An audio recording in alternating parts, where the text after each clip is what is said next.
Que satisfação, que alegria retornar aqui. Que bom rever tantas pessoas num culto de família em plena quarta-feira, não é? Isso é um sinal de vida cristã saudável. Amém? É sinal que vocês estão escolhendo a boa parte, como a gente já cantou nessa noite aqui. E é sinal que vocês estão sendo servidos de banquetes na casa do Senhor, né? Porque têm se aproveitado, se alimentado e retornado à casa do Senhor. Meu nome é Silvânia, como Fernanda já falou. Eu tenho a honra de servir ao Senhor junto com minha família ali no sítio Portelo, na Igreja Ação Evangélica também. Quem já foi lá e já bebeu da água, sabe que vai ter que voltar, né? Porque a água de lá é a melhor de todas. Gente, eu estou brincando, eu estou falando de água mesmo, água de beber, não é diferente não. É uma alegria, um prazer para nós estarmos aqui, revermos os rostinhos que há alguns dias não víamos, e porque também o Senhor prepara para nós uma oportunidade de estudarmos a sua palavra hoje juntos, né?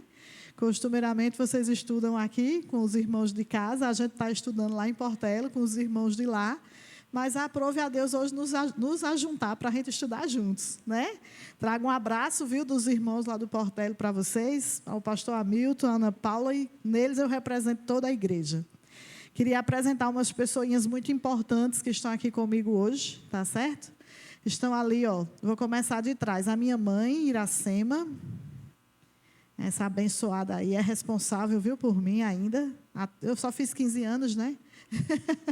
Junto dela está um casal de irmãos da nossa igreja que vieram com as suas filhinhas, Gilmar, Lili, Esté e Ana Lara, que já foram lá para a salinha.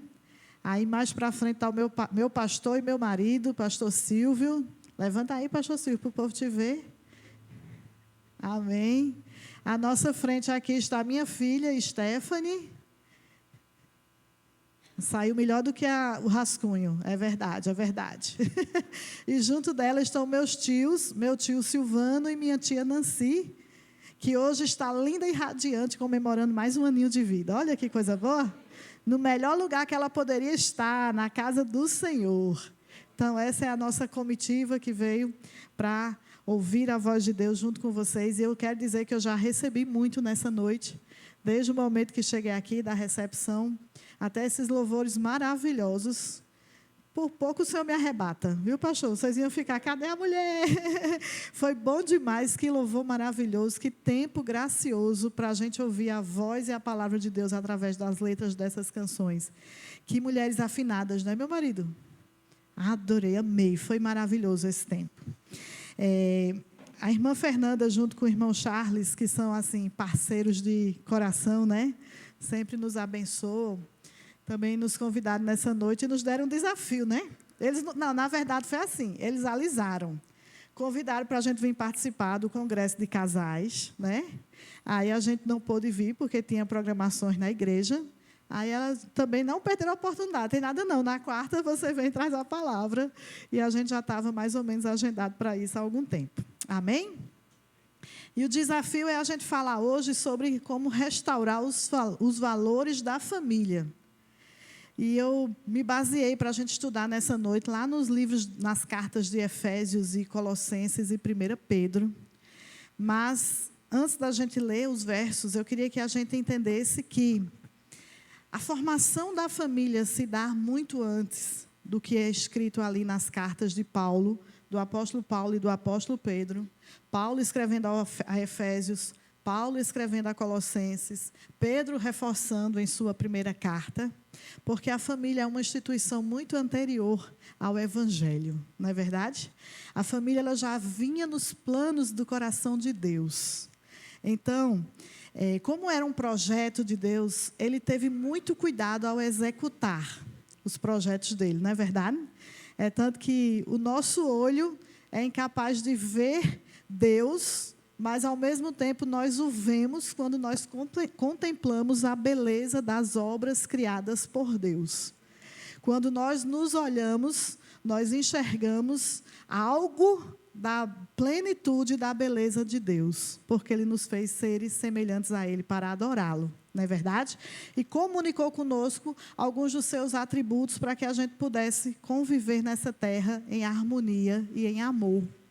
E uma das formas que Deus fez para nos abençoar, aconteceu maravilhosamente lá em Gênesis, que é quando ele junta, pastor, um homem solitário a uma mulher idônea, e dali eles vão gerar filhos que são adquiridos com o auxílio do Senhor. Amém? Que projeto maravilhoso, né? Já estava tudo muito bom. Deus olhava para o jardim e eis que tudo era bom, tudo era muito bom. Mas o homem estava só. Então o Senhor decide ali instituir a família, plano de Deus, do coração de Deus, para abençoar aquele homem, Adão, lhe dando uma esposa idônea, Eva, e deles gerando os filhos que seriam seus adoradores. Amém? E isso vem se desenvolvendo até a nossa geração, para a glória de Deus. Esses textos que nós lemos estão lá em Gênesis 2:18 e Gênesis 4:1. Quando Eva dá à luz a Caim, ela diz: com o auxílio do Senhor adquiri esse varão. Então, os filhos são a nossa geração adquirida com o auxílio do Senhor. Da mesma forma, meus irmãos, que a instituição família não se deu por acaso, né? A sua estrutura também não se deu por acaso. Ela foi muito bem planejada por Deus.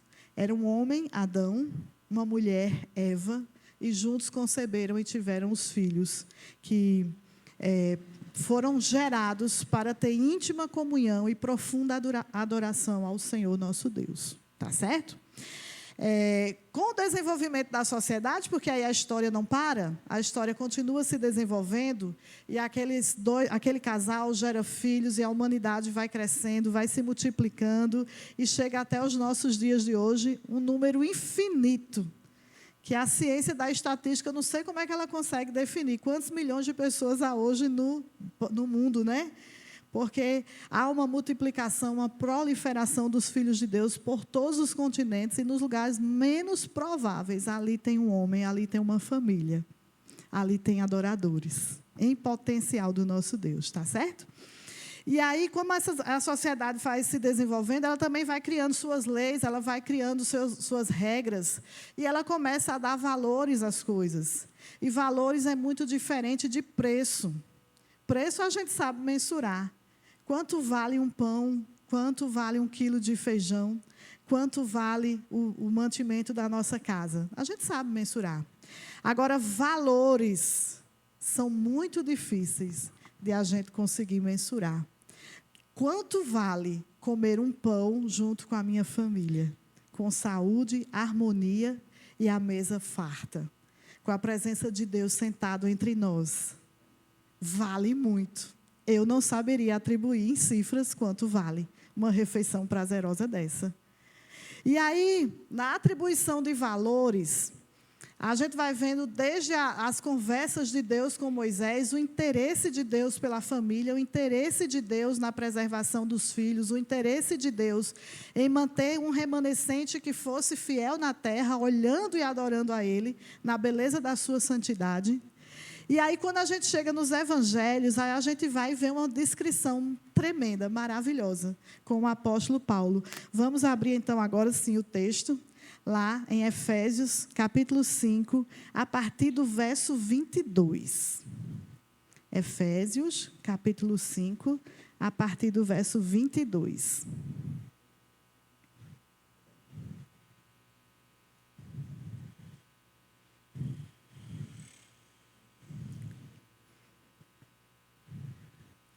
Deus começa falando para as mulheres nessa noite assim: mulheres, sujeitem-se cada uma ao seu marido como ao Senhor, pois o marido é o cabeça da mulher, como também Cristo é o cabeça da igreja, que é o seu corpo, da qual ele é o Salvador.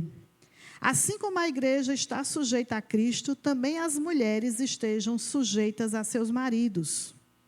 Maridos, ame cada um a sua mulher, assim como Cristo amou a igreja e entregou-se por ela, para santificá-la, tendo-a purificado pelo lavar da água mediante a palavra, para apresentá-la a si mesmo como igreja gloriosa, sem mancha nem ruga, ou coisa alguma semelhante, mas santa e inculpável. Da mesma forma, os maridos devem amar cada um a sua mulher como o seu próprio corpo. Quem ama a sua mulher, ama a si mesmo. Mas, não, além do mais, ninguém jamais odiou o próprio corpo. Antes o alimenta e dele cuida, como também Cristo faz com a igreja, pois somos membros do seu corpo. Por essa razão, o homem deixará pai e mãe e se unirá à sua mulher, e os dois se tornarão uma só carne. Esse é um mistério profundo. Refiro-me a Cristo e à igreja.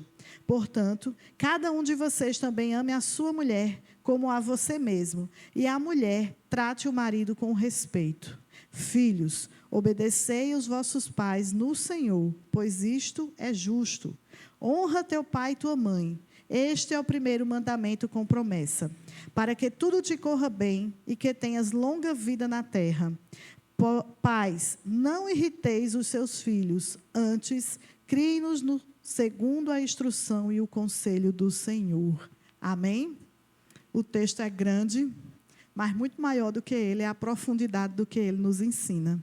E eu tenho certeza absoluta que nessa igreja ninguém é inocente quanto aos mandamentos e aos valores que o Senhor incutiu nesse texto para nós transmitirmos a nossas famílias. Há alguém inocente nessa hora que nunca tenha ouvido, ou lido, ou compreendido a profundidade do Senhor falando através do apóstolo Paulo nessa carta para a sua igreja? Se tem, diga aí. Não tem. Ninguém é indesculpável. Todos somos culpáveis diante de Deus, porque a própria palavra é quem nos revela a verdade. E se essa verdade é absoluta, eu só posso exercê-la, cumpri-la com fidelidade. Amém? Meus irmãos, existem muitos valores aqui, e a igreja é consciente disso.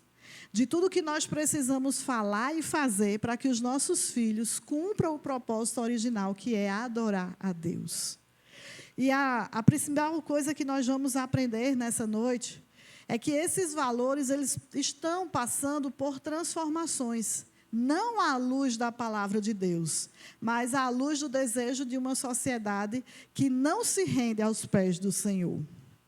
A igreja está lutando as lutas do Senhor para prevalecer os mandamentos originais da palavra de Deus para a família. Enquanto isso, maior parte da sociedade quer afastar tudo isso para que ninguém conheça Deus, para que ninguém se aproxime de Deus, para que ninguém honre Deus e fiquemos como são o resto da criação, sem ligação alguma com o Criador, inteligível. Diga misericórdia, igreja. É uma luta bastante intensa. Nós passamos em torno de 1h30 a 2 horas na igreja cultuando ao Senhor. E o restante das horas do nosso dia, da nossa semana, do nosso mês, nós somos bombardeados por uma liturgia pagã, tentando impregnar a nossa casa, o nosso esposo, a nossa esposa, os nossos filhos, de algo que não condiz com a palavra do Senhor. E é sobre isso que a igreja vai ouvir Deus falar hoje, como Deus já tinha falado comigo.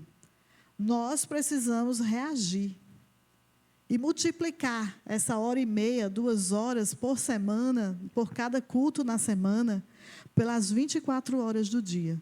Só assim a gente vai manter os nossos filhos santos e irrepreensíveis diante do Senhor. E por que também, quando a gente ensina, a gente aprende? Você precisou aprender matemática para passar na prova, não precisou? Precisou aprender português para ajudar seu filho, não precisou? Então, toda vez que você se preocupa e para estudar e ensinar, o Senhor te ensina também. Porque a palavra dele se renova a cada manhã. E cada vez que ele fala conosco, ele fala sobre um ponto diferente da nossa vida. Mas graças a Deus que nós temos aqui uma igreja consciente da sua tarefinha de casa, né? As mulheres serão submissas aos seus maridos, os maridos amarão e se entregarão por elas, e eles juntos criarão os seus filhos no amor, da disciplina do Senhor, e sobre todas as coisas não os provocarão a ira. Não é verdade? Todo mundo já sabe disso. Já podemos ir para casa, pastor, despedir a igreja e ir para casa. Se fosse tão simples assim, né? Meus irmãos, vamos considerar primeiro, falando aqui sobre a submissão. Entendendo essa palavra submissão como a palavra cooperação. Tá certo? Ou simplesmente submissão, está sob a mesma missão, tá bom? Será que o pecado que a nossa geração hoje está envolvida, né? Não digo a igreja, mas eu digo as pessoas da nossa geração. Elas estão tão envoltas no pecado que eles conseguiram corromper a essência desse valor tão primoroso que é a esposa ser submissa ao marido na obra da criação dos seus filhos. Vocês creem sim ou não?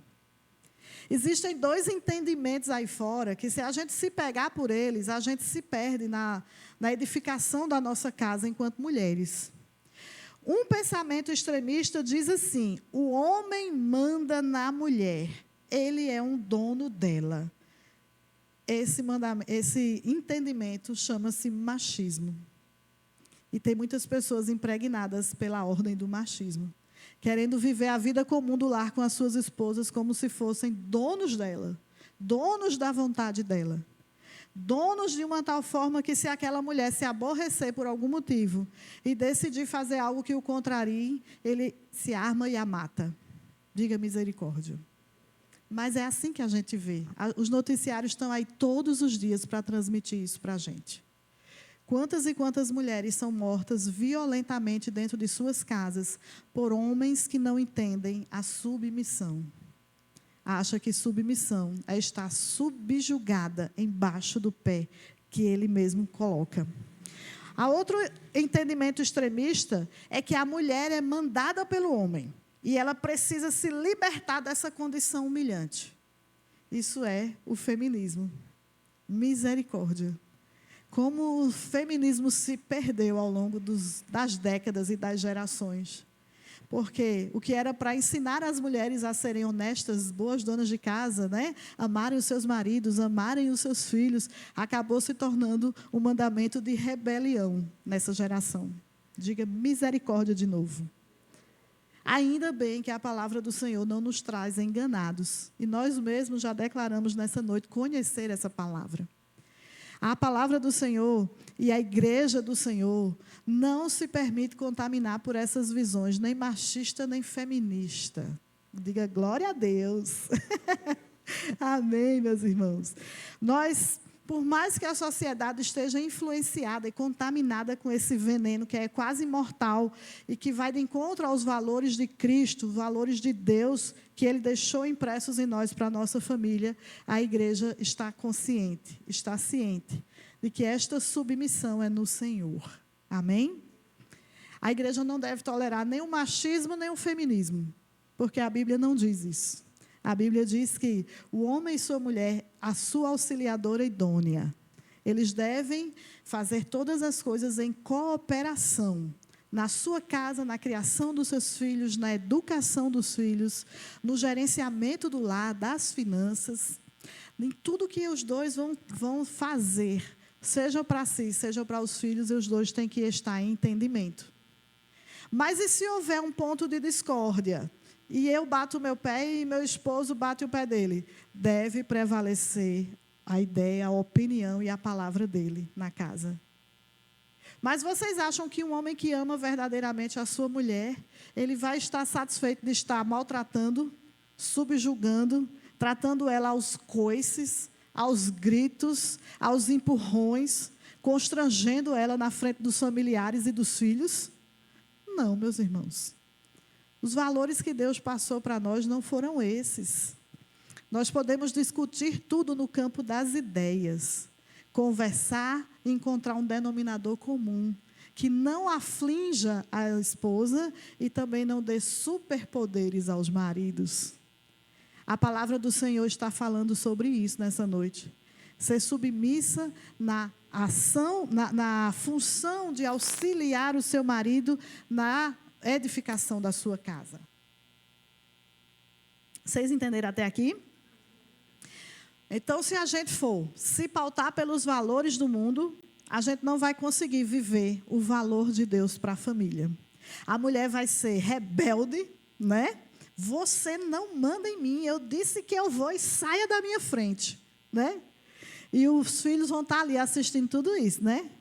E achando que o correto é se tratarem aqueles que dizem que refletem Cristo, que são a imagem e semelhança do Senhor, se tratando assim dentro de casa. Misericórdia. Então, igreja, esse valor, ele não é mutável, ele é constante, porque a palavra do Senhor, ela não volta, ela permanece.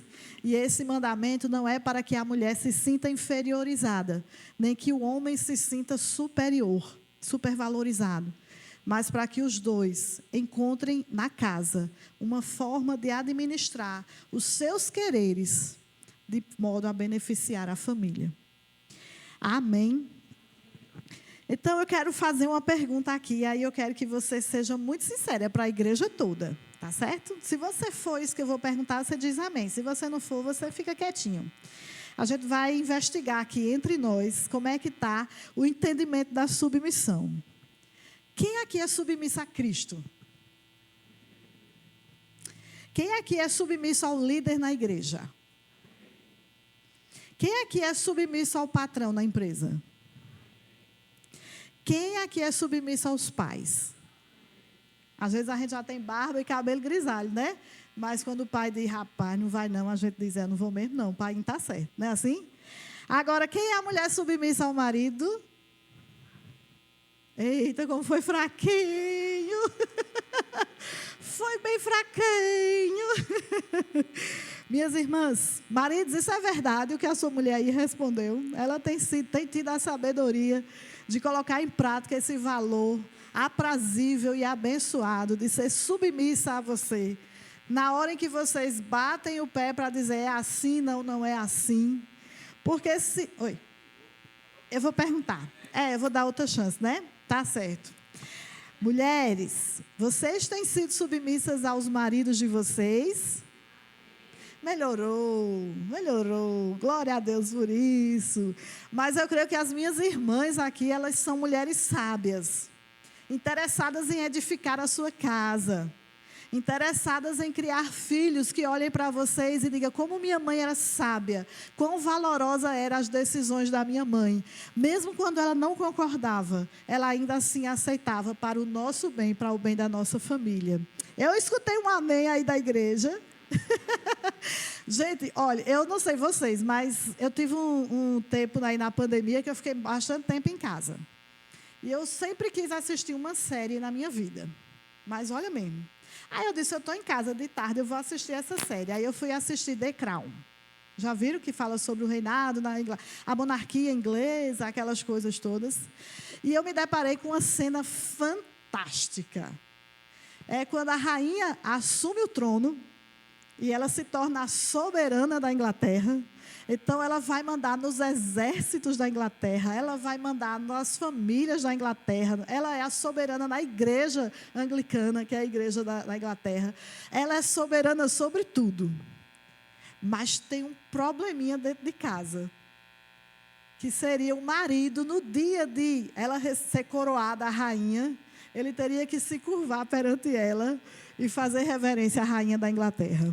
Meus irmãos, isso foi um problema entre eles, porque ele dizia, não, mas eu sou o rei, eu não vou fazer isso. Ela dizia, mas a coroa vem da minha família, você tem que fazer. E ele era príncipe no país dele também, né? Então, assim, aquilo foi uma rusga grande entre eles. Por quê? Porque, na verdade, ela era legitimamente soberana sobre ele, mas ele era o esposo dela. E às vezes acontece muito isso em casa. O homem diz não. Aí depois a mulher consegue, por todos os meios e provas, comprovar que ela está certa. Mas ele diz, eu não vou me rebaixar e dizer sim. Vou continuar dizendo não. Isso é falta de sabedoria, viu, irmãos? Às vezes a gente faz escolhas erradas. Diz não precipitadamente. Aí depois que a gente escuta o argumento do outro, diz, tem razão. Mas eu já disse que não. Minha palavra é igual a do rei, não volta atrás, não. Então, homens, às vezes, e muitas vezes, as mulheres também têm razão. E vocês podem ouvir o lado dela, a versão dela sobre aquele ponto, antes de simplesmente dizer não e fechar as questões, tá certo? Então, esse momento em que essa rainha precisa admoestar aquele rei, seu esposo, que ele teria que se prostrar e fazer reverência, porque ele agora era um cidadão inglês, ficou na minha memória para sempre. Eu assisti pouca coisa dessa série, mas esse capítulo eu decorei. E eu entendi que é porque a nossa sociedade está impregnada. Ou você é machista, ou você é feminista. Você não pode ser uma pessoa equilibrada. Mas a igreja do Senhor é equilibrada. Levemos em consideração o que a Bíblia fala quando promove esse equilíbrio. Ela vai honrar o homem e vai honrar a mulher, cada um exercendo a sua função para o bem familiar. E como reflexo disso, abençoar a sociedade. Então, cada um tem o seu lugar de destaque na família. Quando o homem está em casa, o que ele diz é uma lei, mas quando ele se ausenta, é da mulher que ele espera que fazer cumprir a sua lei. Não é verdade? Então, mulheres, não se deixem contaminar por essas versões extremistas do feminismo e do machismo. Nós somos equilibradas e pautadas nos valores da palavra do Senhor. E homens, quando vocês precisarem ceder por sabedoria e obediência a Deus, cedam. Algumas vezes as mulheres precisam saber que estão certas. Amém? Então, queridos, dessa forma a gente já sabe que não existe mais questões de discordância porque eu sou mulher, porque você é homem. Amém? Porque não há problema de um homem ser submisso a Cristo. Não há problema de um homem ser submisso às autoridades constituídas. Não há problema de um homem se submeter às autoridades eclesiásticas. Não há problema a mulher também se submeter ao marido, no sentido de colaborar com ele e na criação dos seus filhos. Amém?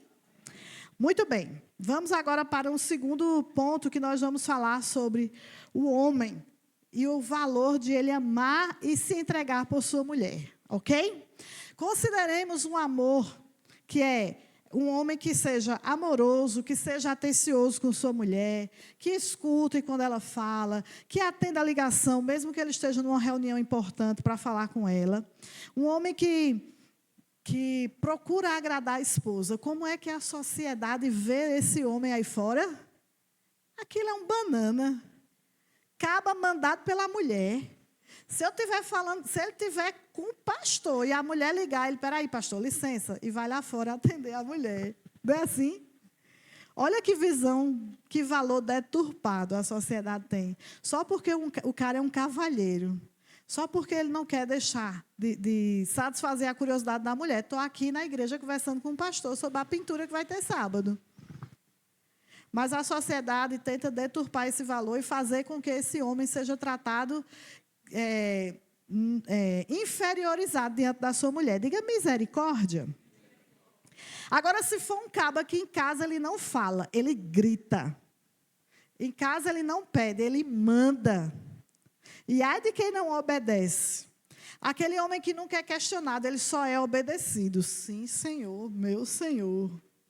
Aí a sociedade diz, esse é um caba macho, caba decente. Ele só olha para a mulher, ela já se bota no lugar dela. Misericórdia, na igreja. É um Shrek dos tempos modernos dentro de casa? Não pode ser, né?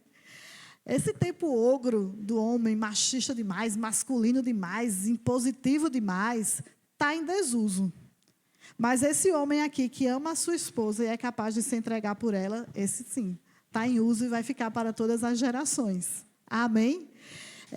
Uma coisa interessante que eu vejo é que não há como um homem que ama a sua esposa e que ame os seus filhos maltratá-los cotidianamente para se sentir o homem da casa. Faz algum sentido para vocês? Eu amo essa mulher, me casei com ela. Eu amo os filhos que gerei com ela, mas eu vou tratar na linha dura. É do jeito que eu quero ou não é nada. Faz algum sentido na cabeça de vocês? Não faz nenhum sentido. Hoje em dia, as pessoas resolvem as suas questões no campo das ideias, da razão, do debate, do conhecimento.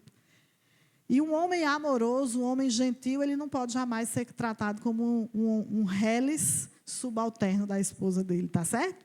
Lembra do rei. O rei, por duro que fosse, num dia ele teve que se dobrar à rainha da Inglaterra.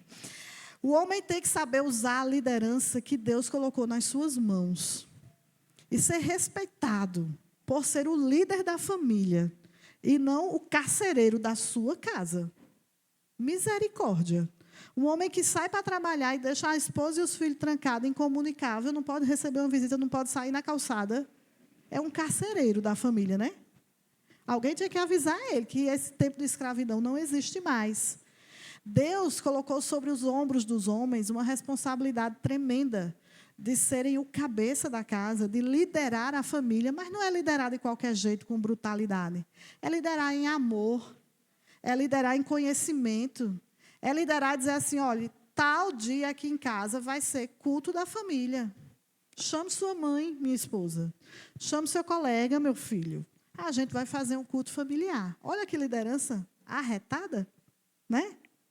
Não é muito melhor do que ser aquele líder impositivo, aquele líder que não considera os indivíduos dentro da sua casa. A nossa casa é uma pequena sociedade, não é verdade? Nós, com os nossos maridos e com os nossos filhos, nós formamos uma pequena célula da sociedade. E a gente não pode estar alheio aos deveres e também às obrigações que nós temos enquanto famílias sociáveis, está certo? É certo que teve um tempo aí na nossa sociedade que realmente a figura do homem machão, machista, brutão, foi super valorizada. Hoje em dia não é mais. É como o cigarro. Antigamente, quem fumava era o cara da hora. Hoje em dia é tão deselegante, né? Alguém fumando. Principalmente quando você vê uma jovem ou um jovem fumando, diz, meu Deus, desinformado. O povo vai morrendo nos hospitais por conta de fumo e as pessoas nessa geração fumando.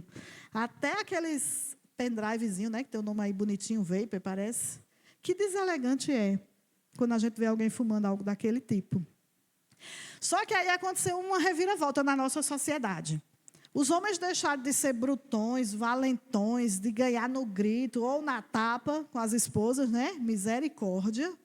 E aí as mães pensaram assim, eu não vou criar meu filho como meu marido foi criado, não. Aí começou a criar uma geração mimimi de meninos. Uma geração de meninos tão frágeis, tão delicados, né? Que eles seriam incapazes de ser um Davi da vida. Que quando chega na cidade de Ziclá, que ela foi saqueada, a sua mulher, os seus filhos, os filhos dos seus companheiros foram carregados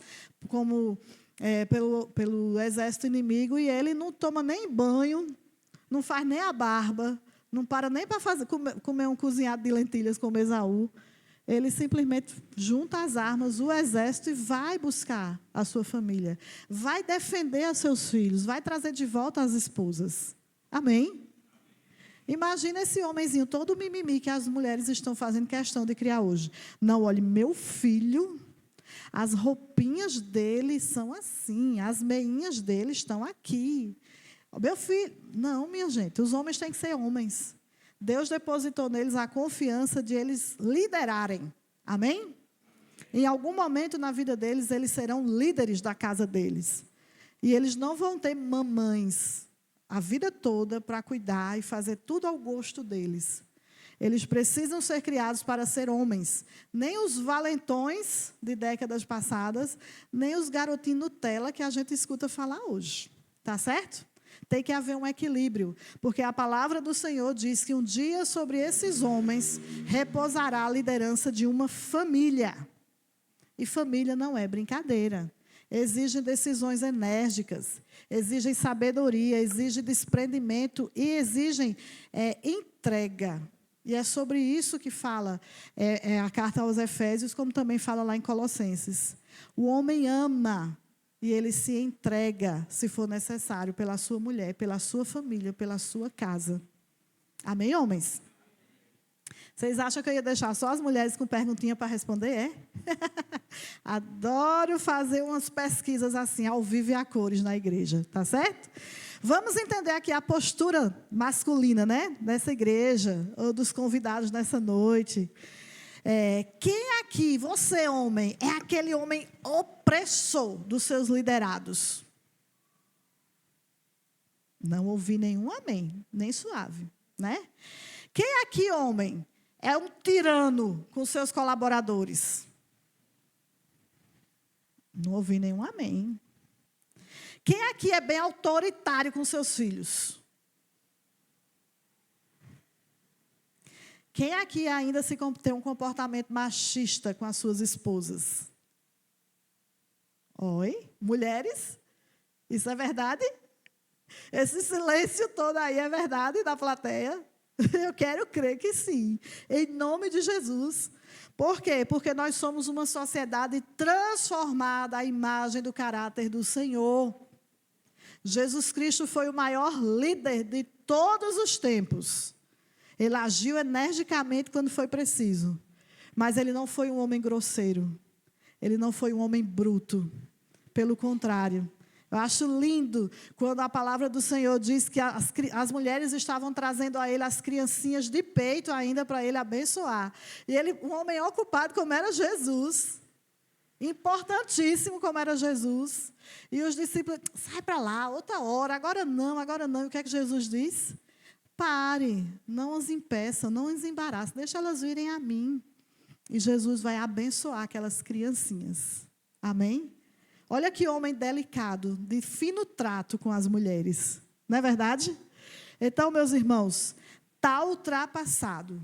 O homem bruto, que ganha no grito, que nunca está errado, que lidera a sua família no medo, sabe? É linha dura. Esse homem está ultrapassado. Esses valores que o mundo tem tentado introduzir, a igreja, para a glória de Deus, tem expulsado. Amém?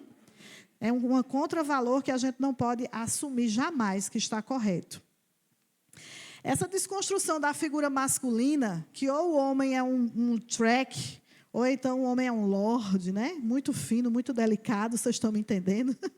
Tem um propósito mundano por trás de tudo isso, que é justamente desestabilizar a única liderança da família, que é o homem.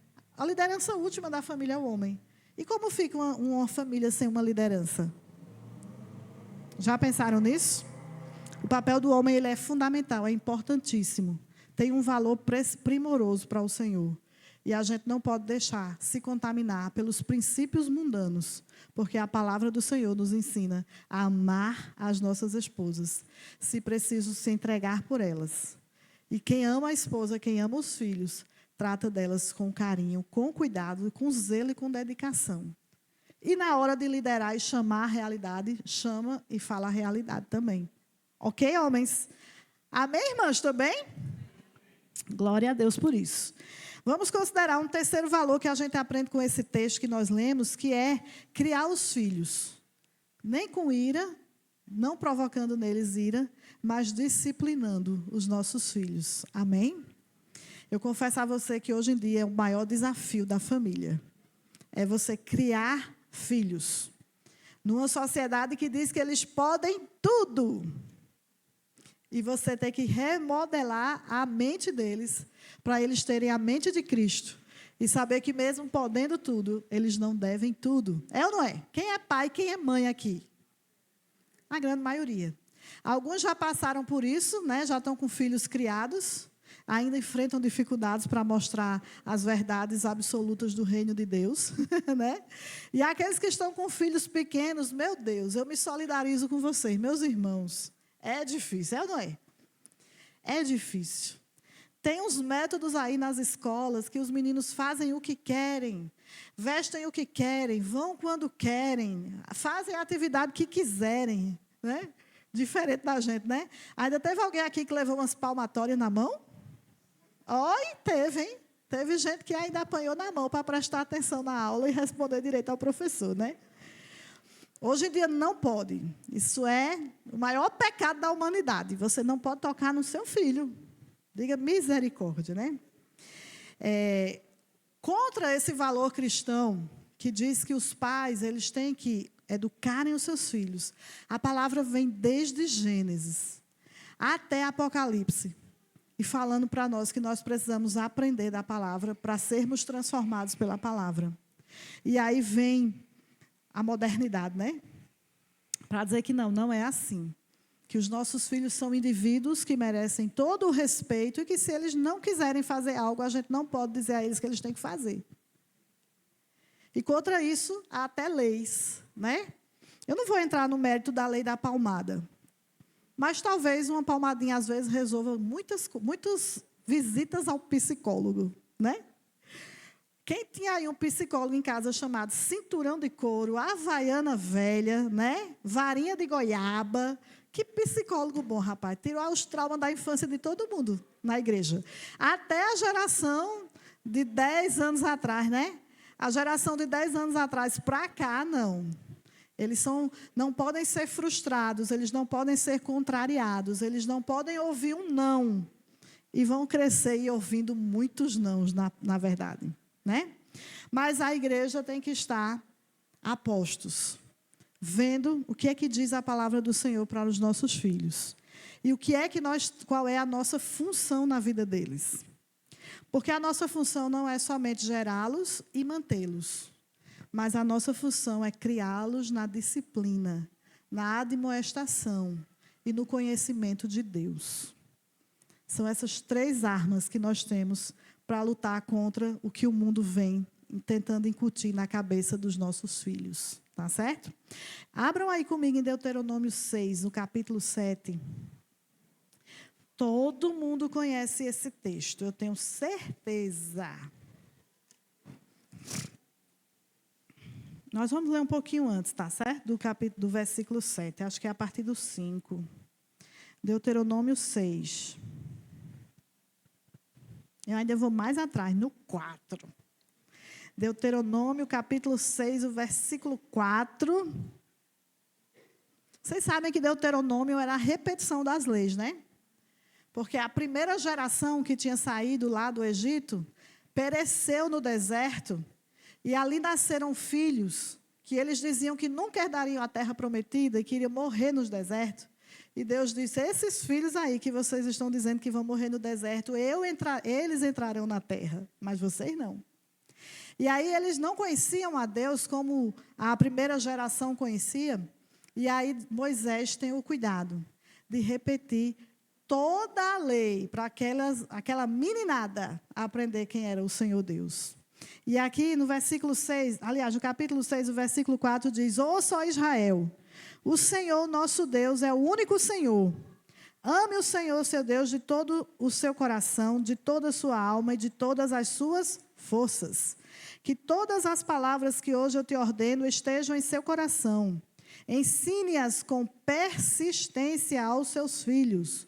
Converse com eles quando estiver sentado em casa, quando estiver andando pelo caminho, quando se deitar e quando se levantar. Amarre-as como um sinal nos braços e prenda-as na testa. Escreva-as no batente das portas da sua casa e de seus portões. Amém? Tinha chance dessa garotada aqui não conhecer a Deus? Não tinha. Porque os seus pais estavam com eles para os ensinar. E eu repito, se eu quero ensinar, eu preciso aprender. Aí sai todo mundo ganhando. O pai aprende a vontade de Deus, o pai e a mãe ensinam a vontade de Deus para os seus filhos. E tijolinho após tijolinho, eles estão edificando uma casa forte, firmada num alicerce firme, que é o Senhor. Amém? Ouvindo esse texto, a gente tem desculpa para não ensinar a palavra do Senhor aos nossos filhos? Mas sabe o que é que o mundo ensina para a gente? É que nós devemos secularizar as coisas. A gente arruma nosso filho, nossa filha bonitinha, manda ele para a escola. E chega lá, ele aprende várias coisas que estão de encontro à palavra do Senhor. E a gente em casa nem sabe, porque a gente nem vai lá saber, nem pega a atividade dele para ler, nem pergunta a ele o que ele viu hoje na escola. É ou não é? Estamos ocupados. A gente está correndo porque hoje tem culto, a gente está correndo porque está chovendo, a gente está correndo para ganhar mais dinheiro, a gente quer entesourar, a gente quer deixar bens, a gente quer, né? Mas o bem mais precioso da gente está sentadinho lá numa cadeirinha de escola, ouvindo e absorvendo tudo que esse mundo moderno quer passar para eles. Diga, eita. É, igreja. É a realidade. Aí a gente pega os nossos filhinhos e diz, mas eu levo ele todo domingo para a escolinha dominical. Ei, é 1 hora de escola bíblica dominical no domingo. contra 20 ou 24 horas de ensino secular na escola. Por mais que eu respeite os professores, eu sei que existem muitos professores cristãos que se incomodam e que até não transmitem ao pé da letra aquilo que querem que seja transmitido para os nossos filhos. Mas eles são minoria. A maioria recebe o peixe e passa o peixe pelo mesmo preço. E os nossos filhos comem esse peixe. Diga misericórdia, né? Mas de quem é? A quem foi que Deus deu autoridade para instruir esses filhos? Foi os professores? Foi as babás? Foi os avós e avós? Foi só as tias da escola dominical? Foi a quem? Aos pais. Tarefa delegada por Deus aos pais, que a gente está terceirizando para o mundo. Pensa numa besteira? Mas eu trabalho, irmã, 2 expedientes. Eu dou aula à noite ou eu estudo à noite. Meu esposo vive muito cansado porque ele acorda muito cedo. Amém. Sei tudo isso. Mas um dia na semana você não tem desculpa para sentar com seus filhos à mesa. Dizer o que é que você está estudando na sua escola. O que é que a professora está dizendo? Vamos ver aqui à luz da Bíblia o que é que a Bíblia fala sobre isso. Eu digo isso, irmãos, porque eu findei, 2020, uma faculdade teológica. Uma faculdade de renome nacional, reconhecida pelo MEC, abençoadora da minha vida. Mas eu tinha que estudar filosofia nela, antropologia nela, né? Eu tinha que ouvir falar dos outros deuses nela. Imagine se eu fosse uma criança de 8, 9 anos. Eu iria questionar valores absolutos da palavra de Deus, porque eu estou estudando lá que meu professor está dizendo que é assim. E na hora de responder as provas, eu concordava com tudo que eu tinha que dizer ali?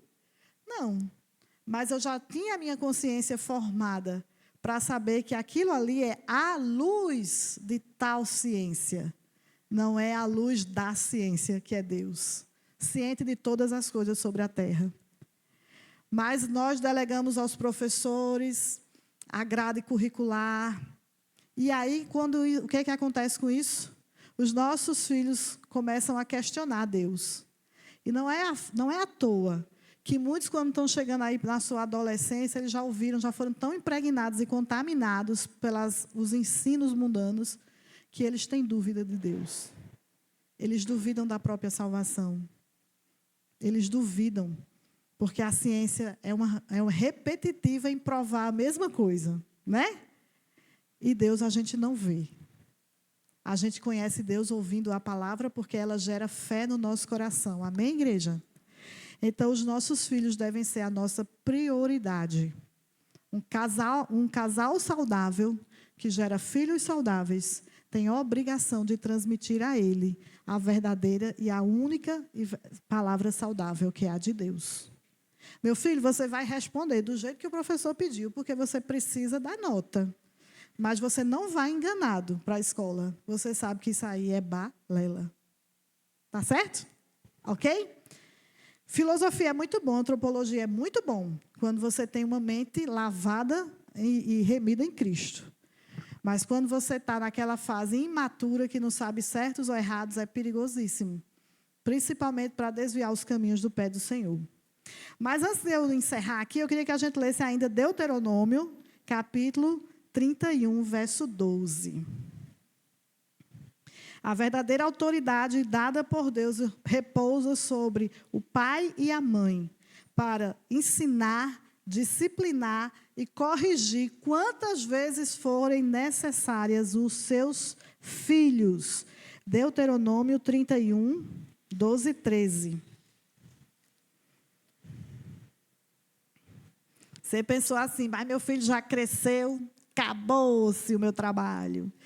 Aí Deuteronômio 31, 12 e 13 diz: reúna o povo, homens, mulheres, crianças e os estrangeiros que morem nas suas cidades, para que ouçam e aprendam a temer o Senhor, o seu Deus, e sigam fielmente todas as palavras dessa lei. Os seus filhos que não conhecem essa lei terão que ouvi-la e aprender a temer o Senhor, o seu Deus, enquanto vocês viverem na terra, a qual tomarão posse quando atravessarem o Jordão. Não tem fim mais nunca, meu irmão. Se você é responsável de verdade como pai, como mãe, começa de pequenininho, ensinando, levando pela mão. E aqui Deus já está falando para homens, mulheres, adultos. Nós ainda temos responsabilidade de transmitir as verdades absolutas, os valores absolutos da palavra de Deus para os nossos filhos. Lembra quando eu disse? Cabelo grisalho, barbinha ficando grisalha. Mas o pai, algumas vezes, ou a mãe, ainda tem que chegar e dizer: ei, meu filho, você está errado. A palavra do Senhor nos ensina que é assim. Então, seu trabalho não acabou porque o seu filho completou 18 anos, porque a sua filha casou. O seu trabalho é constante. E você tem que ser diligente a tratar desse trabalho. Amém? Então, vamos investigar também aqui a nossa parcela, né? Enquanto filhos e pais com os nossos filhos. Queremos investigar o nosso comportamento enquanto pais, para a gente finalizar. Quem aqui é um pai bem rabugento com seus filhos e filhas? Rabugento. Ele tem medo até de lhe dizer: benção, pai. Bom dia, pai. Sai do meio, menino. Quem aqui é um cara bruto com seus filhos, ou uma mãe bruta, que o filho tem até medo de dizer: eu quebrei um copo, mas eu vou lá para minha avó chorando, pedir para ela comprar um copo para minha mãe não bater em mim quando ela chegar em casa de noite. Misericórdia, né? Mas quem é um pai ou a mãe que estou nem aí, a babá que se vire, meus pais que tomam de conta, eu só chego, pego de noite dormindo, levo para a cama e no outro dia entrego de novo. Misericórdia. Quem é o pai e a mãe verdadeiramente responsável pelos seus filhos? Eita, que amém tímido. Vou repetir, né? Né, Charles? Aprendi com o Charles, vamos repetir. Quem aí é um pai e uma mãe verdadeiramente comprometido com os seus filhos para educar, para ensinar? Você é responsável pelo seu filho. Olha como melhorou, pastor. Está vendo? Glória a Deus por isso. Meus irmãos, em suma, é isso. A gente tem que ser vigilante e cuidadoso na nossa vida em casa. Ela se reflete na sociedade. E vice-versa. Se a gente não for vigilante, a sociedade vai refletir dentro da nossa casa. E a sociedade aí fora não convida o teu filho para falar sobre Jesus. A sociedade aí fora não coloca um desenho animado para ensinar quem é Jesus Cristo. A sociedade aí fora não perde tempo para destruir os valores primordiais que mantêm qualquer família de pé. Então, quem é que tem que estar vigilante e cuidando para não ruir a nossa casa? Somos nós, enquanto famílias. Amém? Então,